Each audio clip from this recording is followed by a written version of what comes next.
আসসালামু আলাইকুম। সকল সৃষ্টি মহান আল্লাহ তাআলার জাতীয় ফুল শাপলা। তাই সকালবেলা বিলের ধারে চলে আসলাম আপনাদেরকে শাপলা ফুলটি দেখানোর জন্য। আসলে কষ্ট ছাড়াই এটা বিলে মাঝে হয়।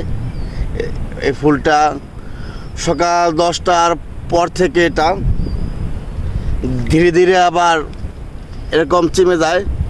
তাই ফুটন্ত শাপলা দেখতে হলে আপনাকে সকালবেলায় আসতে হবে যে কোনো বিলের ধারে।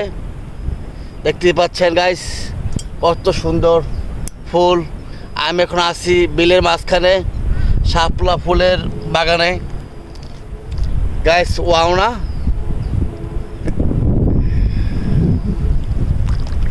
আমার ছোট্ট ভিডিওটি যদি ভালো লেগে থাকে অবশ্যই লাইক কমেন্ট শেয়ার দিয়ে যাবেন। আর শাপলা বিল থেকে এসে ঘুরে যাবেন। সকলে সুস্বাস্থ্য কামনা করতেছি। আসসালামু আলাইকুম।